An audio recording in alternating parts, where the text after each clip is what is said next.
Please welcome the hottest couple in the universe, the CEO and founder of Beautiful Destinations, the handsome and the man packed with so much abs I can see the abs from afar, Jeremy Jauncey, and Miss Universe 2015, our very own, the pride of the Philippines, Miss PIA WURTZBACH. Hi! Hey! Hi, guys! How are you? How are you? Hi, How are you Anton! guys? Evening, Anton. Good Good. evening. How are you guys? Yeah, really good. Thank you. Thank you for having us. For sure. Why don't you guys greet each other first? Hi, You're babe. next to each other on screen. Yeah, I know. Yeah, we look different to our normal FaceTime calls. I Yeah. know. We got dressed up for that. You want to greet the viewers as well? Pia, why don't you greet the viewers? Hi, guys. Well, we're finally doing this. Thank you so much for tuning in. I see that a lot of people are online now and they've been waiting for this. So thank you so much for all your support. Maraming salamat. And Jeremy? Yeah, just echoing the same thing. We feel so fortunate and grateful about how supportive everyone has been. Yeah, thank you so much, guys. We're really looking forward to discussion and to hearing your questions. Yes. Okay, we're going to let the cat out of the bag. You guys met in London. Yeah. Jeremy, you approached Pia. You recognized each other because of your respective Tatler covers. Okay, we want to know, where were you? Which area in London? How did it happen? We want to know all the details. Okay, well, maybe I'll start then. So before living in New York, I lived in London. It was my home for 10 years, and I saw Pia in Covent Garden. It's an area that I'd walked through so many times in the last 10 years, an area that I know very, very well. And when I saw her, as you said, I recognized her instantly. And the funny thing is that we had crossed paths a few times before, but never really actually met each other and were formally introduced. So I saw her and I was like, listen, I get one shot. So I ran up to her and it all went from there. What did you say? I want to know what you said. You know, I think I just introduced myself and said, look, my name. I introduced myself and mentioned that we had mutual friends in common because I'd been to the Philippines a couple of times in the past. We knew some people in similar circles, so it wasn't just completely out of the blue. Great. And how do you feel that your fans, and there are thousands of them, they're all rooting for you and they're rooting for the both of you? How do you feel about that? Well, it's very exciting. I'm very happy that the response has been so good. It just makes things so much easier. I'm so happy that everybody's so supportive, and yeah, just thank you so much. It just makes things so much easier when everybody's supportive, everybody's rooting for your relationship, and that everybody wishes you well. Yeah, exactly. Jeremy, there were rumors swirling around on Instagram of your budding relationship. The glasses, I don't know where you guys were in Bali, I think.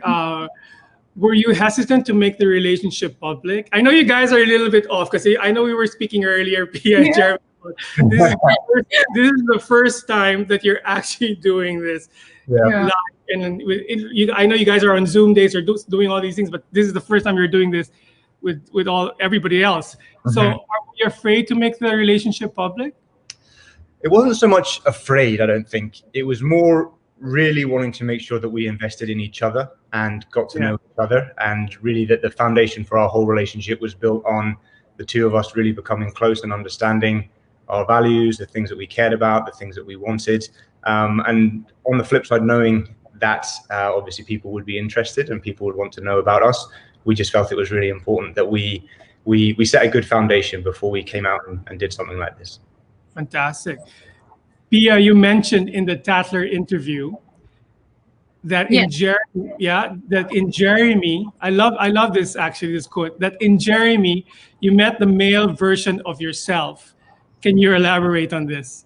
Because when I met Jeremy, we really clicked right away, and we just talked nonstop, and we found so many things in common, and it's almost like love at first sight, I think. Even though you won't admit that it was love at first sight, it was. And yeah, so you're right earlier, by the way, that this is kind of different for us because usually when you do an interview as a couple, you're together physically, and then it's and then you would be in front of us, and it wouldn't be like this. So this is kind of new to me. I've never had to do an interview like this, so yeah, like I'm a little nervous actually. I don't know why.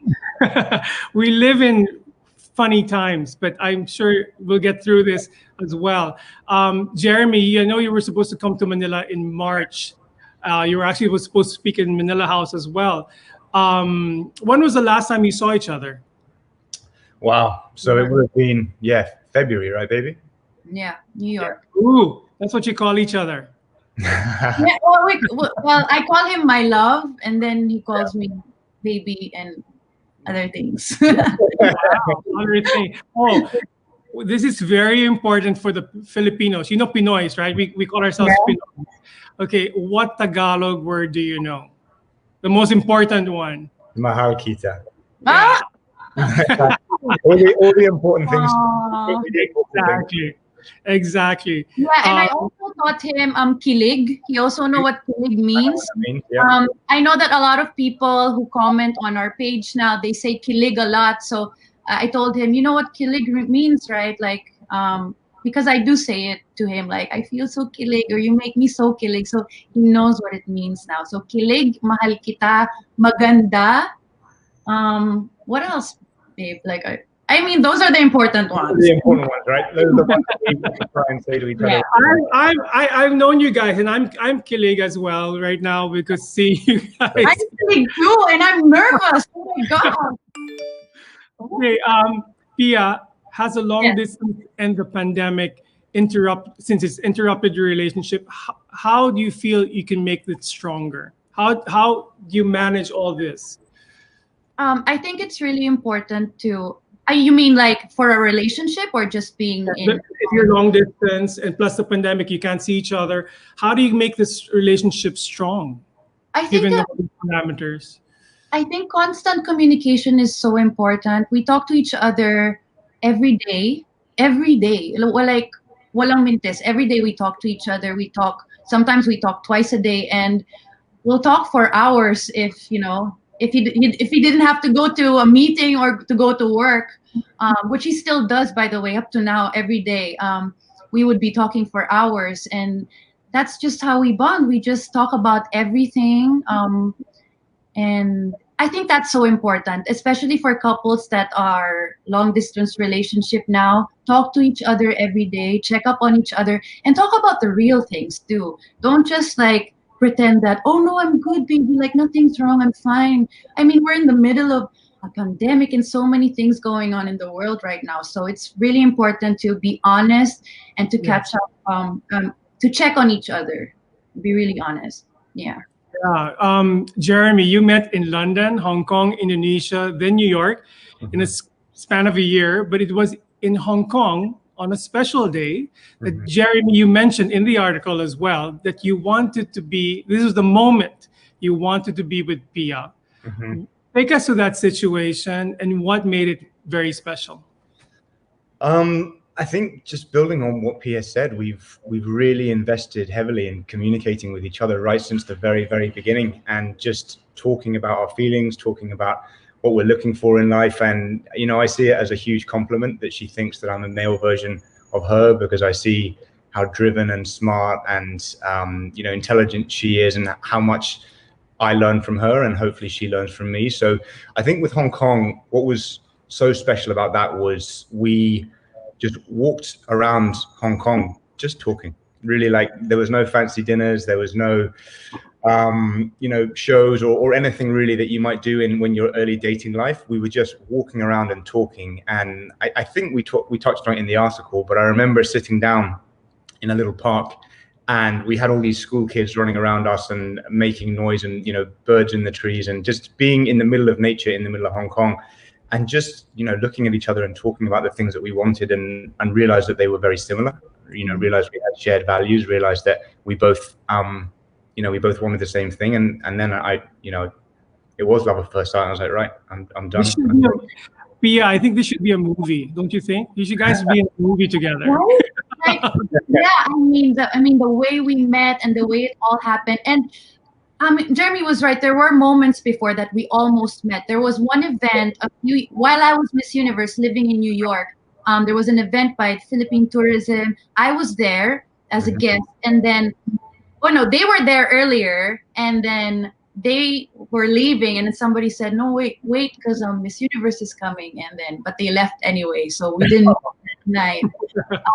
But everything happens for a reason, right? And I guess we were meant to meet now, and at this point in our lives where we're so much more, I guess, mature and more ready for like a mature, serious relationship. So, and we both want the same things. Like Jeremy said, he is the male version of me. I really feel like I used to tell myself before, I don't think I'll ever I used to tell myself this before, honestly, I don't think I'll ever meet the guy who is as driven and as busy as me. And then that would be a problem, because then, you know, you get a lot of misunderstanding in relationship when that happens. And so I wasn't really looking for anyone when I met him, but it happened, and I'm so happy. We're so in love. You know, I'm so happy for the both of you. I'm really, like one of your fans, I'm rooting for you as well. I think a lot of people also want to know, I got this question, this is the cheekiest question, is where and when was the first kiss? It was Hong Kong. It was Hong Kong. Yeah. It was Hong Kong. Wow. How was it like? Not me. So, yeah, it was in Hong Kong. Babe, you should tell the story. Be a Okay. So we'd had the day just walking around and spending time together, and we were staying in different places but relatively close to each other, and it was just capping off the day as we went home and we were going back to our respective hotels. And yeah, I gave her a kiss goodnight, and then we left things, and then it ended up ending a perfect day, knowing that the next day we were going to see each other again. And that sort of little, you know what it's like, that little awkward bit at the beginning. Yeah. Should you, shouldn't you, is this the right moment? And everything, I think, with Hong Kong just fell into place, because we spent so much time talking to each other and trying to understand each other and realizing how much respect we had for each other and that we were on the same page. And yeah, just the night ended in the perfect way. Went back to each other's hotels and knew we were seeing each other in the morning. So yeah, that's how it happened. Yeah. That is fantastic. It's a kilig moment. Can you say kilig, Jeremy? It was a killing moment for sure. Okay, so we're going to go on. And what was it like to do your first big shoot together? By the way, I want to share with you guys something. So before this, I would have to get my phone in a bit. I'll ask my cousin Charity to go get it for me. But we had a different idea for our reveal at the beginning. So we had this like funny photo in Bawa. Remember that, babe? Yeah. Like we took this really, like we made some funny faces and we took pictures, and then we said, what if this became our like cover together, just us being goofy? And then one day, Jeremy texted me and he said that he got in contact with Nigel and with you, and that you guys were game to put us on the cover. And I mean, we said yes right away. I mean, this is Tatler. This is Tatler Philippines, and I'm really happy that you guys were very open to featuring us and putting us on the cover of the magazine. So thank you so much. My goodness. So we're going to show some scenes of some photos of the shoot. Like this is one of my favorite shots from the shoot. Yeah. It's at the Equinox Hotel. Yeah, amazing. I mean, we're going to speak to Nigel shortly, but yeah, he's a really good friend. He's an amazing man, super talented. So we were very lucky that he. I know he's done a lot of work with you, Anton, with Tatler for a while, but yeah, it worked out. It worked out perfectly. It's funny. We don't smile in any of these photos. It's very like. Yeah, I know. But you can see hopefully from this interview that we're always smiling with each other, and we're always. Exactly. I think it's supposed to be sexy and sultry and mysterious. But here, I want to know, Jeremy, what were you thinking in this photo? I'm